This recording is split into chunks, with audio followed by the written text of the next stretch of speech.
Welcome to the Safe House Podcast, a place where faith comes alive through real story of God's power and grace.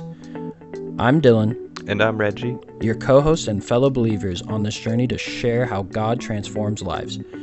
Each week, we'll open up about our own testimonies, what God has done in our lives, and invite others to do the same. Together, we'll explore stories of redemption, healing, and unshakable faith, all to spread the hope of the gospel. This is more than a podcast. It's a safe space where we celebrate God's work and remind each other that no matter where you are or what you've been through, His love is greater. So grab a seat and join the conversation, and let's dive into what makes the Safe House your refuge in Him. Hi everybody, this is the Safe House Podcast, and today we are joined with Saige. Now, currently I just recently met Saige through River City Christian Church, and at Thanksgiving, Saige was brave enough to come and share her testimony in front of all of us. So I offered her the opportunity to come on our podcast, and she was brave enough to join us today. So Saige, why don't you go ahead and tell us just a little bit about yourself? My name is Saige. I'm 23 years old. I'm currently studying. I want to work with kids in special education, so I'm just going to community college at ARC and studying early childhood education. I like plants and I love Jesus. Taking it a day at a time. Awesome. Well, thank you for being here.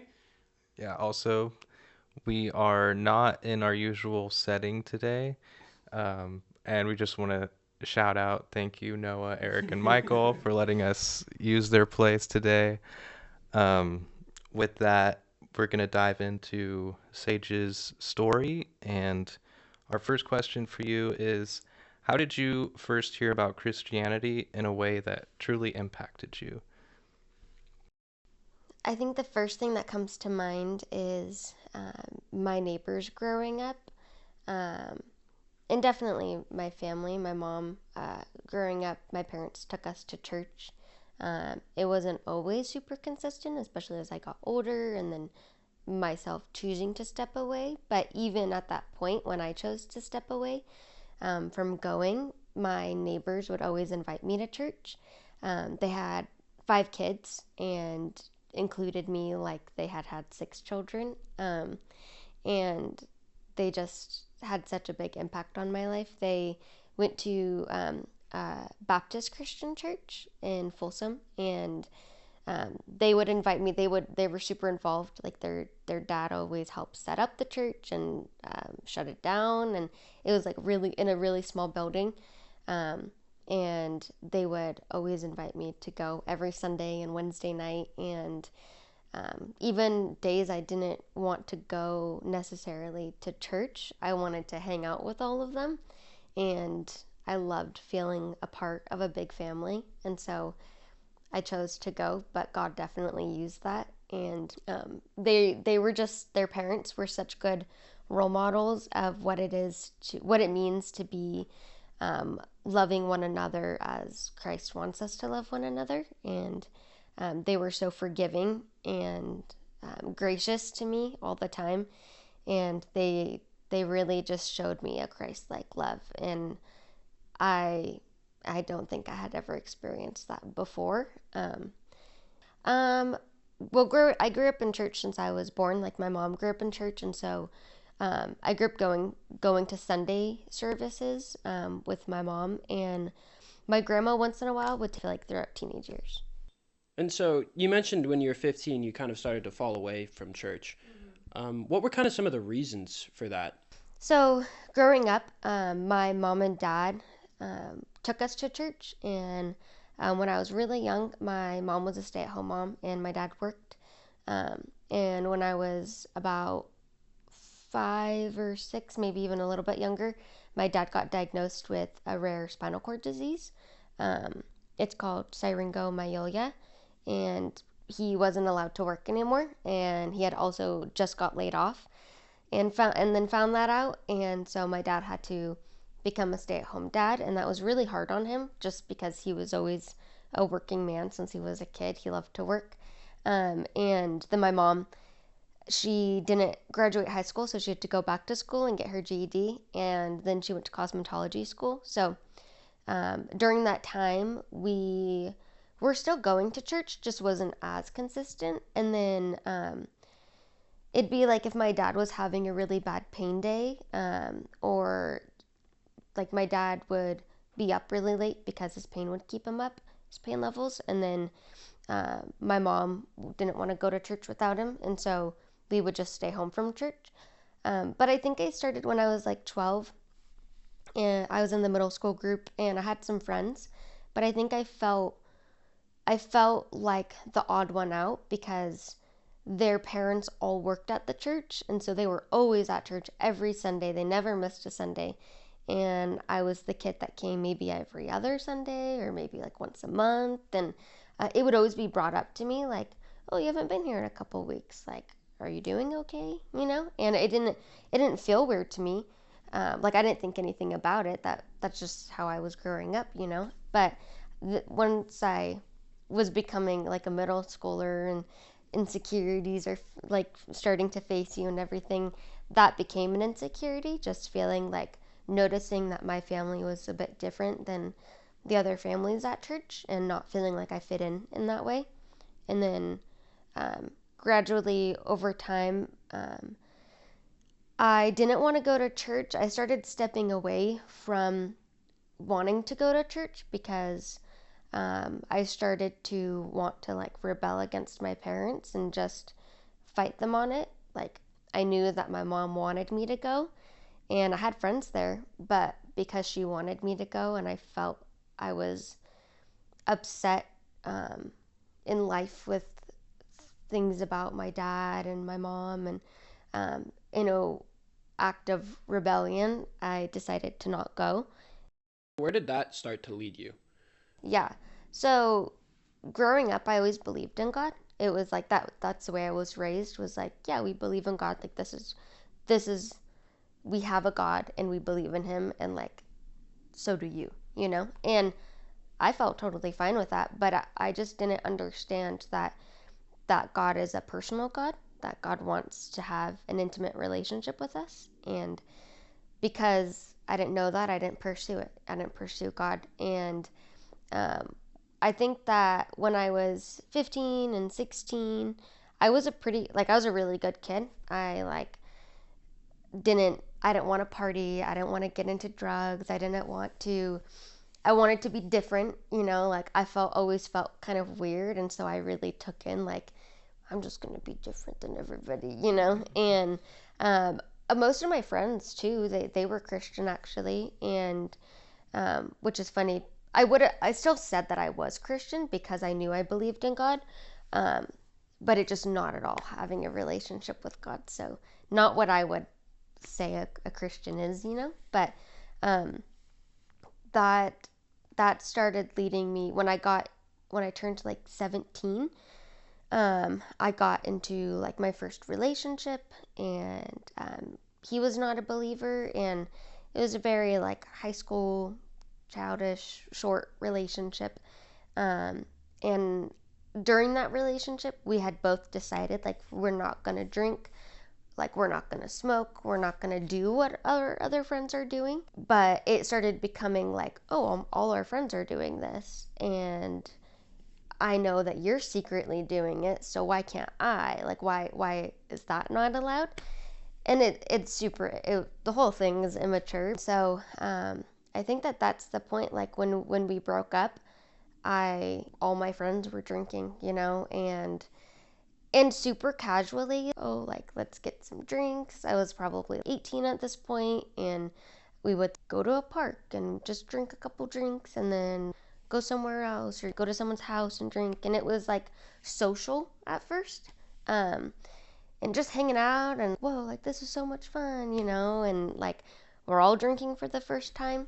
And then that's around the point where I met my ex-boyfriend, and he was like known for partying in high school. And I mean, this was like right after I graduated pretty much, and probably a few months after.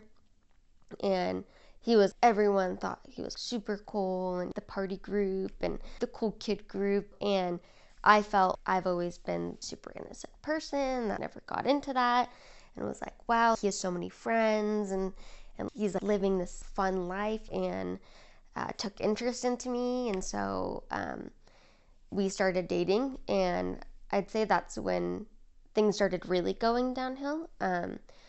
I was already really insecure. I was dealing with a lot of body image problems. My mom, when she was younger, my mom was bulimic in high school. And so growing up, my mom talked to me about it, and she was very open. Like, hey, I was bulimic, and that this is what that means. And like, you don't need to treat your body like that.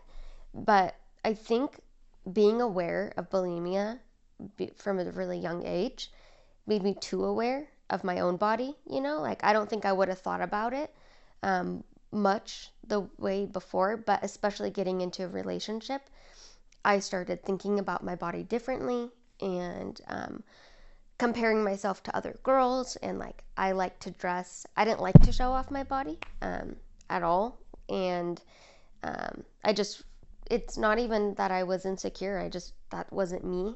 And my whole friend group were wearing like crop tops and booty shorts and stuff, and would always make fun of the way that I dressed because I didn't dress like them.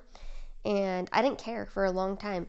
And it was once I got into this new relationship where then he was comparing me to how other girls dress, that I felt like I needed to change so that he would view me the way I want him to.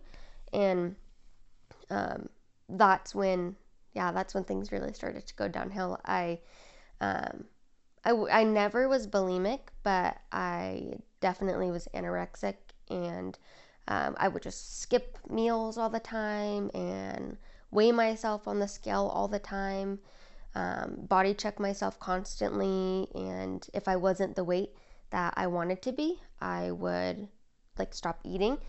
If I was upset for any reason, that was an excuse to skip a meal, like, oh, I just lost my appetite, or I'm not hungry. And then at the same time, I started drinking alcohol, and I started getting invited to all these parties because my ex went to all these parties, and his best friend had the party house.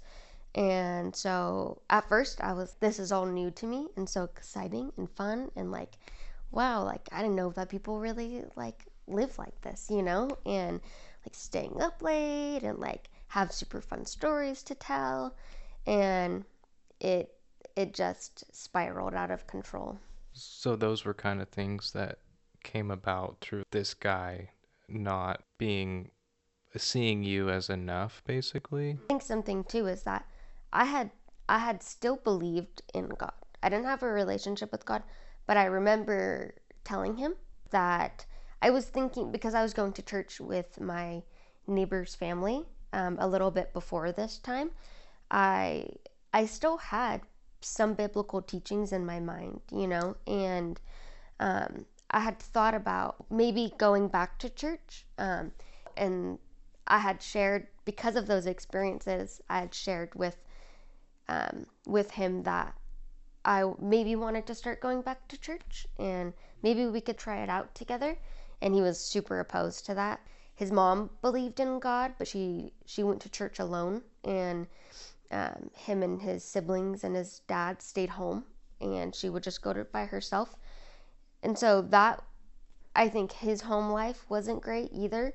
And because he opposed it and I wanted to fit into what he wanted, I just quickly threw it out and was like, yeah, that was dumb. I guess I won't go to church. And then getting so involved in the party life, drinking every single day and partying every second that we could. I wasn't in school at the time, so we had all the free time. When I wasn't working, we were partying and trying to find the next place we could go and drink, and the next place we can go and smoke with people. Or we were underage, so like the next person that we could find to buy us alcohol. And it was creating a really destructive pattern. Yeah. So what was like the point where you woke up to all of this? I would say after my accident. So there was a brief period of time where I started to see the light again. It got worse before it got better, and drinking socially became an addiction, and just alcohol, and feeling like I needed alcohol to get through the day and that relationship became really abusive, mentally, emotionally, and physically. And I didn't know what to do. And I think at first I tolerated like being verbally abusive, because I growing up I experienced times where my dad would be in a lot of pain, and so he would take his anger out on us, and me and my mom would talk afterwards because it would hurt me so badly, and my mom would say, he's just in a lot of pain, you need to forgive him and forget. And that's something that the Bible teaches you, is like to forgive and forget. And I don't think that was not helpful for me growing up, because getting into this relationship where someone else was treating me like that, I was like, okay, well, if I love him, I need to forgive him and forget about it. But that became a vicious cycle of pain and allowing myself to be abused and walked over, and my self-esteem was plummeting, and had already hit the ground, but was trying to like dig even further. Yeah, sounds like that would have a lot of kind of feelings of guilt with it too. Yeah. Because if you can't, like, it's so hard. You're like, why can't I forgive this person or forget about it? And totally. And that is where alcohol came in. Like, alcohol was so helpful to forget what was happening. And because it felt like, because I couldn't, there'd be times that I like did not want to forgive him. And I felt like, how could I ever forgive someone for doing this, for hurting me this badly? And then how could you hurt me this badly and then tell me that you love me, like, that didn't make sense to me. But it was excuses. Like, I gave him excuses, he gave himself excuses, and because I was drinking so much, I was not coherent enough to make sound decisions. And that really took a toll on my mental health as well. Like, I became extremely suicidal, and I knew that that drinking to the level I was harmful, and I did it purposefully. Like, I would drink until I couldn't drink anymore and would black out and wouldn't remember how I got home. I wouldn't remember anything from the night, and that to me felt helpful, because now I don't have to remember what's happening, instead of just walking away. And it didn't feel like I could. And it was very like emotionally manipulative. So I believed a lot of the harsh things that were said about me, and believed like, yeah, I'm not worthy. Like, yeah, no one is ever gonna love me. Like, I don't even know how you do, And it got to the point where my mom didn't know what to do, because I was coming home blackout drunk, and like, I have a little brother, and he was at home, and they were trying to keep him safe and keep him away from things of the world like that. And one day my mom decided like I needed to get help. And so I got home from a night of being super blackout drunk, and my mom sent me to like a mental hospital, and I went to Kaiser, and they have like a mental hospital facility, but they didn't have any room, so I got sent all the way to Fremont, and I was there for like 4 days, and that was a wake-up call. That was the first 4 days that I hadn't drank, that I couldn't smoke, that I couldn't use nicotine. Like, that at the time seemed like, how could my mom do this to me, like, and I called my mom, and I would tell her like, like, I don't belong here, like, I shouldn't be here, like, I don't know why I'm here, like, these people, like, I'm not that bad. Yeah, well, I'm like, I'm not this crazy, like, there's people that are talking to themselves, that have voices, like, I'm not that crazy. But looking back, like, my mom loved me so much, she wanted to help me, and she knew that there was nothing that she could do, and when I got home from that trip, well, not really trip, but when I got home from when I got home from that stay, I had decided like, okay, I need to like, my mom had actually talked to my ex and was like, you can't drink around her. Like she needs to stop drinking to get better. And if you love her, like you cannot drink around her. And during that time, his car broke down too. And so his car broke down, my car was totaled. We didn't have any way to see each other. Like we couldn't drive and meet up. And it was about a month period of that. And that month, I was home all the time. And my mom really took the initiative to start preaching to me about my worth and value in God and how God sees me. And I feel like that's really the first time that my mom like deeply preached to me, like really spoke truth into me. I mean, I vividly remember that time. I stopped drinking, I stopped smoking. I was like feeling like I was starting to recover and starting to see the light. Like that's where I started to wake up, and I started to see that this is a really abusive relationship and he needs help. And like, I need help. I need to get out of this. And I broke up with him over text because I couldn't see him. And that was that. And um, that was in like the end of November. And then skip a month to the end of December in 2021. It was a couple days after Christmas. And I went out to dinner with my mom's biological dad side of the family. But my ex had reached out to me while I was at that dinner and asked if I could meet up with him because he had a Christmas gift for me. And I had just bought a new car. It actually might have been 2 months of me being at home or no, it was about a month, sorry. I got the car 2 weeks before this day, before my accident. I just got a car. And I was planning on going and having a sleepover with one of my good friends. I didn't work the next day. And I had told him, like, okay, well, I'm going to spend the night at my friend's house, who, like, he knew her, knew where she lived. And I'll just stop by for a second. And that was, like, that is where the catastrophe is, because my mom like was begging me to stay home and was like, you don't need to go tonight. I hadn't seen her in a little while, and I think my mom felt like she may not be a good influence too. And and my mom just didn't want me to go. And it's weird because she didn't do that, but I hadn't hung out with these friends in a while. I had taken a break from everybody. And I'm like, I'll be fine. Like, I'm feeling great. I'm doing better. And I went to meet up with my ex, and all I remember is there was no gift. And he had a drink that he was drinking. It was like alcohol. I don't know what it was. And he offered me some. And I was like, well, I'm driving. It's like 10 miles from where we met.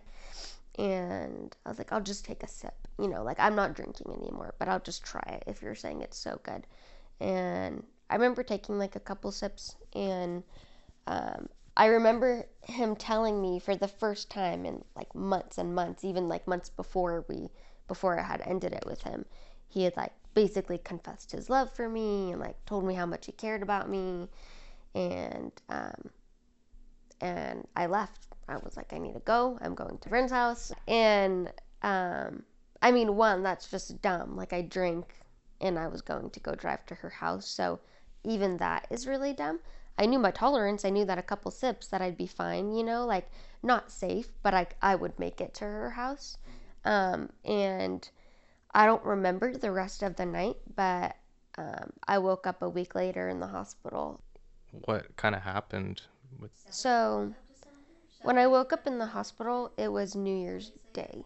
And my accident was the 27th of December, so maybe not later I woke up. And I remember I couldn't open my eyes, I couldn't move my mouth, and it felt like I was like paralyzed in my own body, but I had no idea what was going on. But I could hear everything around me, and I couldn't move my body. And it felt like I was in like a dream state. And I just kept hearing people. I woke up because I kept hearing people shout Happy New Year's, and I had no idea what was happening. Now I know that the nurses were changing their shifts, and it was like the 7 p.m. people were switching with the 7 a.m. people, and they were all wishing each other Happy New Year. And I remember I must have fallen back asleep or something, because the next thing I remember is my mom talking to a nurse, and the nurse being like, oh, like, we haven't told her yet. We, like, do you want to tell her, or do you want us to? She's awake now. And my mom being like, oh my gosh, like, she's awake. Like, they didn't know, like, when I was going to wake up, or if I would wake up from the medically induced coma that they put me in. And my mom ended up telling me, like, hey, Saige, like, you were in a near fatal car accident, and you the doctors aren't sure if you're going to be paralyzed or not. And she explained, you can't see right now because your eyes are burned shut, and you can't talk right now because you have a tube in your throat. I had to have like a breathing tube and a feeding tube in my throat. And I remember later that day, I remember trying to talk, and like my mom telling me that she loved me and trying to respond to her, and I couldn't talk. Like, I couldn't, I had a tube in my throat, you know, so I couldn't talk. But it was like the weirdest feeling, and I was very out of it, you know, like I was still on heavy pain meds. My mom journaled everything while I was in the hospital, and so I actually have like a notebook of her writing down everything and saying, like, it's day 2, like, you twitched your toe after I told you I loved you, like, we're praying for you. my And goodness. it's like, it is so, every time like I pull it out and read it, which I haven't that many times, That's powerful. It's devastating to hear the pain that my mom was going through, and my dad, but it's hopeful, like, because my parents' prayers, like, are a part of what saved my life too, you know, and other people's prayers. But what happened was, I was driving, and I had been roofied and I didn't know it, and I fell asleep while I was driving, and instead of turning around a curve, I had fallen asleep and pressed on the gas, and because I was asleep, I didn't turn. I just went straight into a bunch of trees. There were 3 trees, and my car caught on fire, and my car split in half. They said I was going at a really high speed, and their guess was like 110 to 120. They're not sure. There's not like a way for them to know exactly, but on impact, my car split in half. So the back of my car was next to the front of my car. They were like side by side, and my engine and my transmission were thrown 50 feet from my car into the field that's out there. And on impact, my car caught on fire. My airbags went off. My seatbelt did as much as it could do, but the seatbelt broke my collarbone on my left side. Like, it makes no sense. I should have gone through my windshield, but I didn't. My neck, basically all of my spine in my neck was shattered.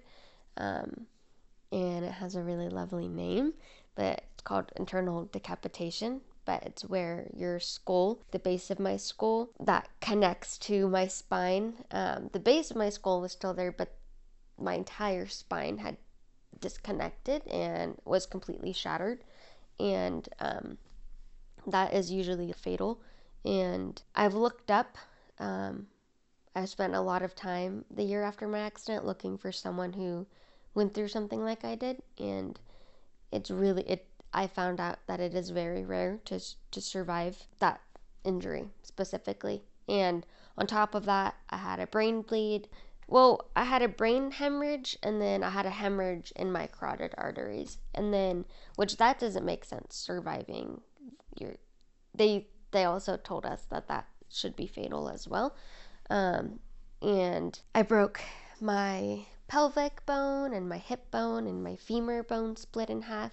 And then my pubic bone broke. I have a rod that goes completely across my pelvic now, a rod in my femur, and then I have a rod in my collarbone, and then my entire neck is made out of metal from the base of my, I have hardware where the base of my skull is, to support the plates, and then I have, well, it's like plates to support the hardware, and then I have hinges that move my neck up and down because levels C1 through C5 had completely shattered in my neck. And so luckily my spinal cord itself was intact. If anything happened to my spinal cord, then I would be fully paralyzed and dead. But my head was being held on by the flesh of my skin.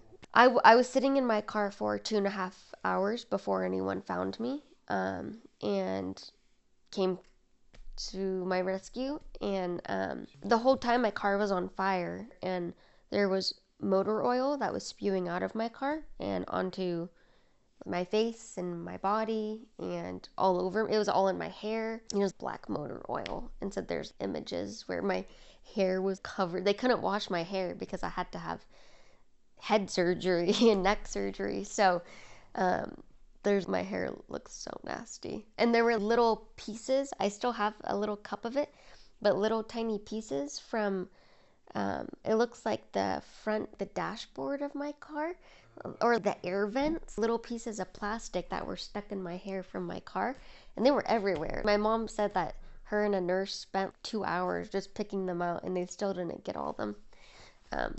But yeah, when the paramedics came to, when they got the call, or I don't know who called them, I don't know how someone found me. We guessed that it was a truck driver because on Jackson Road there's a lot of truck drivers that drive at odd times of night.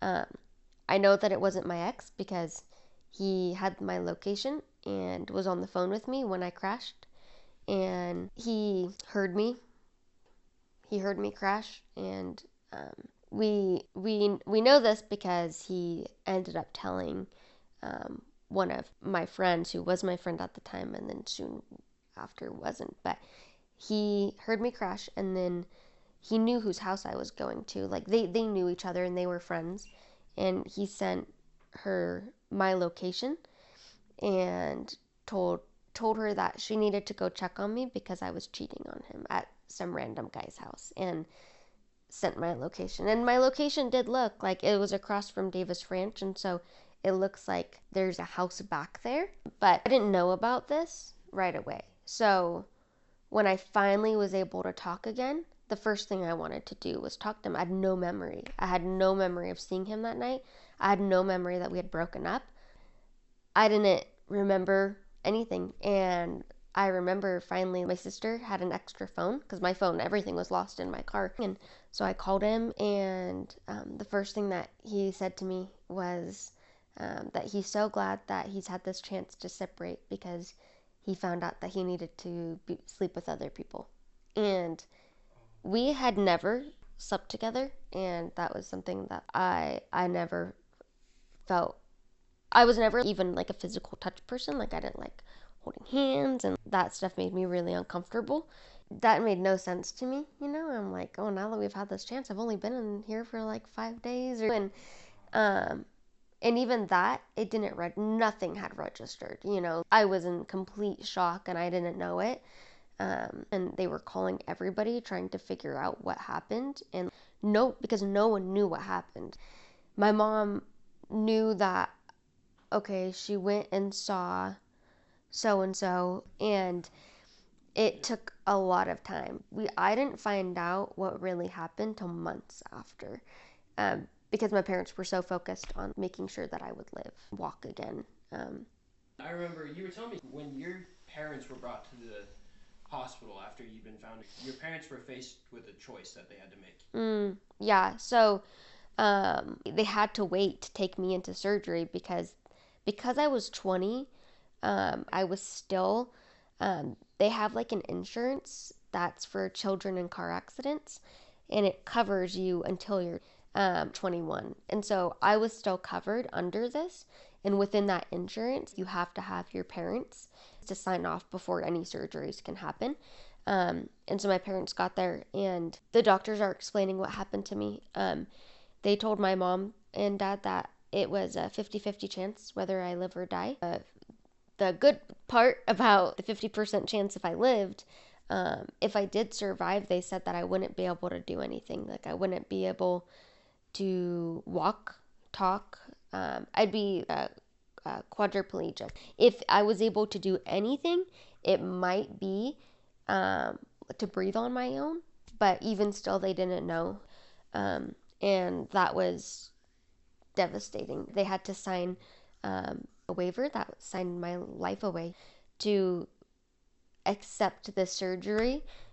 We have to put your life in someone else's hands, and they had to sign it. They had to go through with the surgery, and my parents just told me that that was the most powerless that they ever felt, and they turned to everybody that they knew. That my mom reached out to people she hadn't talked to in like 20 years, and like people that she grew up with and she just had on Facebook. She reached out to everybody and made a post. You need to be praying for her, and people that I didn't know were praying for me.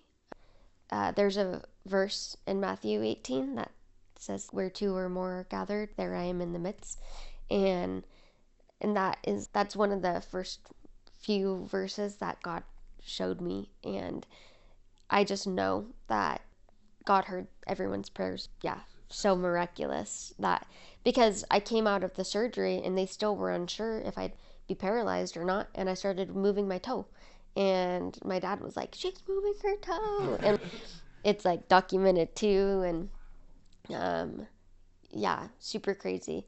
With my burns too, like the burn, I was in my car for 2.5 hours, surrounded by heat and fire, and the doctor said that I had a fire right in my face and just slowly burning, toasting like a marshmallow.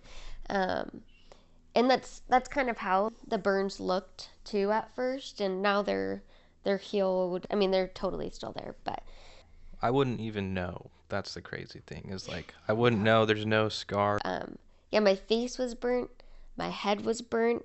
They said I had many burns on my head, but I only have two, like, to show for it. But just to like put it in perspective, like you're in a car for 2.5 hours, toasting like a marshmallow, probably fire all around you, and like everybody's take a second and like this is what we're looking at.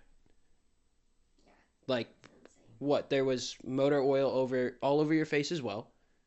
They had to scrub the motor oil out of the scabs in my face with a metal brush, and there's pictures of me after that, and it's gnarly looking, and it's just like that. It's miraculous on its own. It's miraculous that having that injury in your neck, even despite it causing paralyzation, it can cause so many brain problems. And having a brain bleed like I did, a traumatic brain bleed, like that can cause so many issues in and of itself, where like maybe they weren't sure if I would be the same person, if I'd have any memory of who I was, or there was just so much unknown. And it's insane because I'm the exact same person that I was. That nothing changed really. And the only memory problems that I have are around my accident itself. I think we can all sit here and say that only God could have done what this is. To be sitting here and listening to the extent everything the doctors are saying and how extensive some of these injuries were, but to be sitting here and you can think clearly, you can talk in coherent sentences, and even be speaking here, you can be walking. I think all of that like just goes to show this could have been an act of God.